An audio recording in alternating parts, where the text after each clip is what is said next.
दोस्तों टाटा स्टील की बात करें तो स्टॉक के अंदर आज कुछ नरमी देखने को मिल रही है। अब आप देख सकते हो कि स्टॉक ऑलरेडी काफ़ी ज़बरदस्त दौड़ा है। 100 रुपीज़ से स्टॉक 165 तक तो आ चुका है और आप ये देख ही सकते हो काफ़ी कम समय इसने अच्छा खासा रिटर्न दिया है। अब यहाँ पे इसके बीच में टाटा स्टील के सीईओ की तरफ से बहुत बड़ा बयान निकल कर आया है। क्या है उस बयान के मायने, उसको समझने की कोशिश करेंगे। इसके अलावा ब्रोकरेज हाउस क्या कह रहे हैं टाटा स्टील को लेकर, क्या आने वाले समय इससे भी शानदार रिटर्न देखने को मिल सकता है। इस समय क्या स्टील सेक्टर में इन्वेस्टमेंट किया जा सकता है, समझने की कोशिश करेंगे इस वीडियो के माध्यम से। इसके अलावा जो वोटिंग हुई थी टाटा स्टील की, उसके रिजल्ट भी आ चुके हैं। अब यहाँ पे टाटा पावर की बात करें तो कंपनी के विज़न बहुत बड़ा है और आप देख ही सकते हो कि जिस तरह से टाटा पावर चाहे क्लीन एनर्जी हो या फिर ईवी चार्जिंग हो, उसमें बहुत तेज़ी से आगे बढ़ रहे हैं। बहुत सारे फैसले लिए जा रहे, काफ़ी बड़ा इन्वेस्टमेंट करने वाले और इसका असर देखने को मिल रहा है। स्टॉक लगातार नए फ्रेश हाई बना रहा है। जब स्टॉक नहीं दौड़ रहा था तो कम से कम 1.5 से 2 साल तक 200 के आसपास रहा, लेकिन जब दौड़ने लगा तो आप देख सकते हो कि ज़बरदस्त रिटर्न दे रहा है। और ये बात तो मैंने पहले भी आपको बताई थी कि ये स्टॉक दौड़ेगा जरूर, क्योंकि उसके अंदर वो पोटेंशियल है और ये आने वाले समय इससे भी शानदार रिटर्न दे सकता है। तो यहाँ पे इन सारी संभावनाओं को तलाशेंगे इस वीडियो के माध्यम से।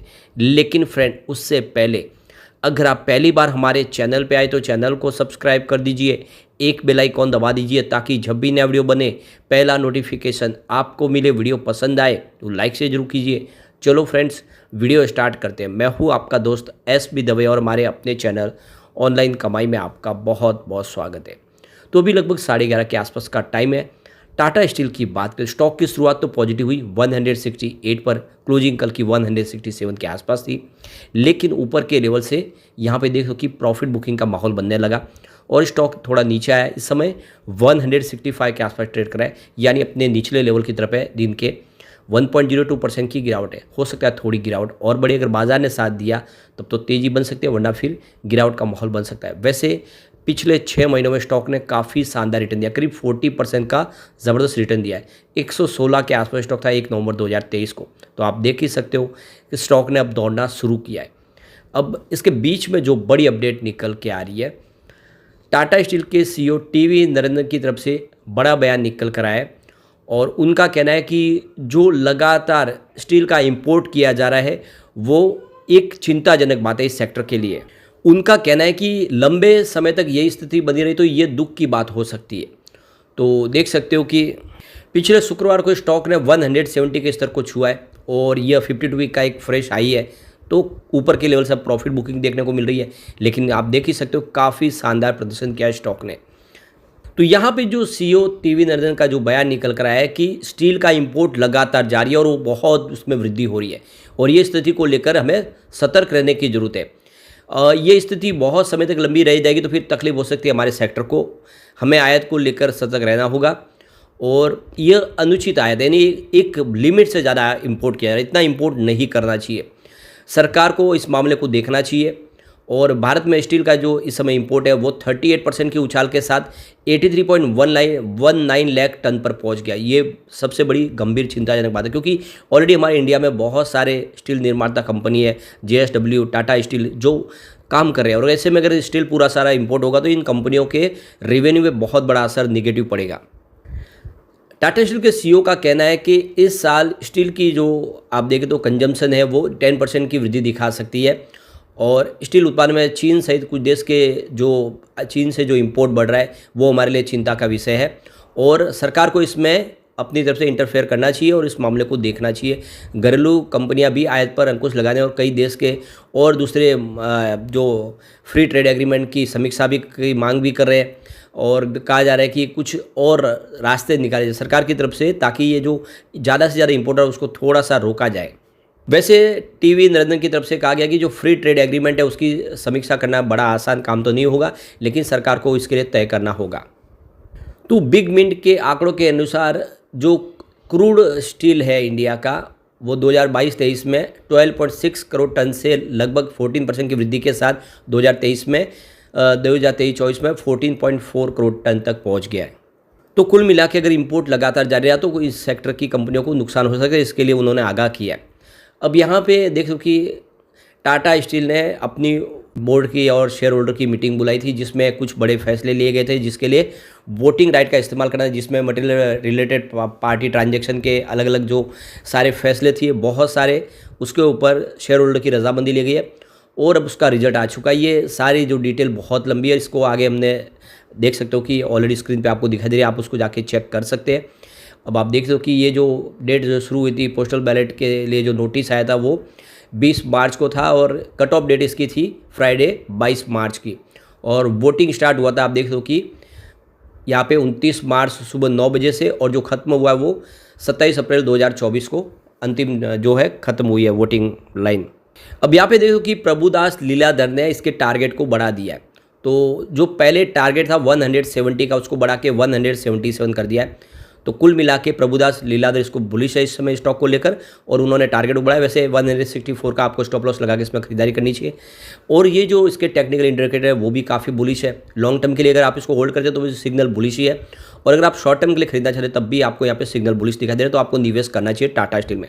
अब चलते हैं हम टाटा पावर की तरफ।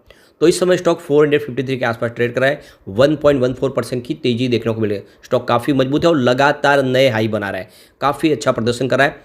पिछले एक साल में ही स्टॉक ने 124% का ज़बरदस्त रिटर्न दिया है। 201 के आसपास स्टॉक था, यानी जो 200 का स्टॉक था वो 450 तक पहुंच चुका है। यहाँ पे अगर हम सिर्फ 6 मंथ की बात करें तो 90% का शानदार रिटर्न दिया है। 239 के आसपास जो स्टॉक था इस समय 452 के आसपास, यानी कह सकते हैं लगभग 6 महीनों में ही आपका इन्वेस्टमेंट डबल हुआ है टाटा पावर में। अब यहाँ पे देखो कि ICICI सिक्योरिटीज़ की तरफ से धर्मेश शाह ने कुछ स्टॉक में खरीदारी की सलाह दी है, जो आप देखो टाटा पावर और ऑयल इंडिया में उन्होंने निवेश की सलाह दी है। तो यहाँ पे धर्मेश शाह ने खरीदारी के लिए कहा है कि 428 से 438 के आसपास खरीदारी करें। 485 का टारगेट देखने को मिल सकता है। स्टॉप लॉस आपको 398 का लगा के टाटा पावर में खरीदारी करनी चाहिए। 485 तक जाता हुआ दिखाई देगा। ऑयल इंडिया में देखें तो 620 से 632 के आसपास खरीदारी करनी है। टारगेट 730 का, स्टॉप लॉस आपको 580 का लगाना है।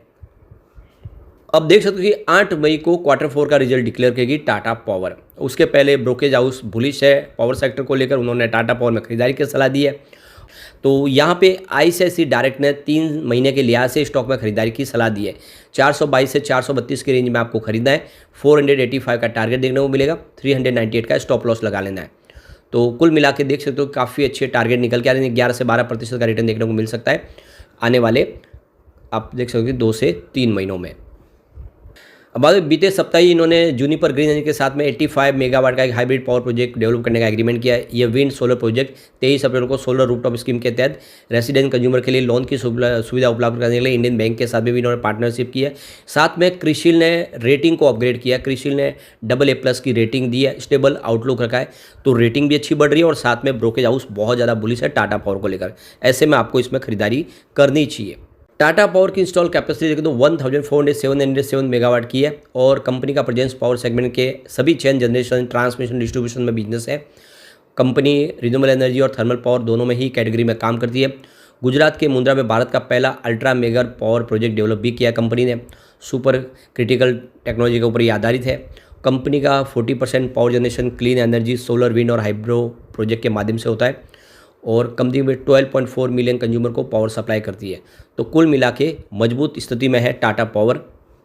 अब यहाँ पे टाटा पावर को लेकर देख सकते हो कि प्रॉफिट मार्ट सिक्योरिटीज़ के अविनाश गोरस्कर का कहना है कि टाटा पावर आने वाले इसमें तेज़ी से आगे बढ़ सकता है, क्योंकि Q4 के नंबर काफ़ी अच्छे रह सकते हैं। जिससे इलेक्ट्रिसिटी डिमांड बढ़ी है समर सीजन में, उसका असर देखने को मिल सकता है, और बेहतर रिजल्ट के दम पे स्टॉक की प्राइस भी बढ़ सकती है।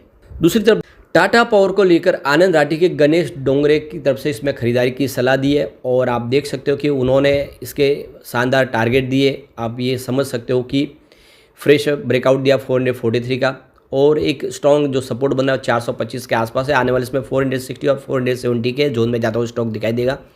तो बिल्कुल आपको 425 का स्टॉप लॉस लगा के आपको खरीदारी करनी चाहिए। 460 और 470 के टारगेट देखने को मिल सकते हैं। तो कुल मिला के ब्रोकेज हाउस बहुत ज़्यादा बुलिश है। 8 मई को हमारे पास रिजल्ट भी होगा, रिजल्ट बेहतर रहने की उम्मीद है, और ऐसे में इसकी प्राइस डेफिनेटली बढ़ सकती है। ऐसे में आपको इन्वेस्टमेंट करना चाहिए टाटा पावर में और साथ में टाटा स्टील में। लेकिन फ्रेंड, कोई भी इन्वेस्टमेंट करने से पहले अपने फाइनेंशियल एडवाइजर से बड़े ले ले या अपना खुद का रिसर्च करें, क्योंकि मैंने वीडियो आपके एजुकेशनल पर्पज़ के लिए ही बनाया। वीडियो पसंद आए तो लाइक से जरूर कीजिए और चैनल को सब्सक्राइब कर दीजिए। Thank you friend.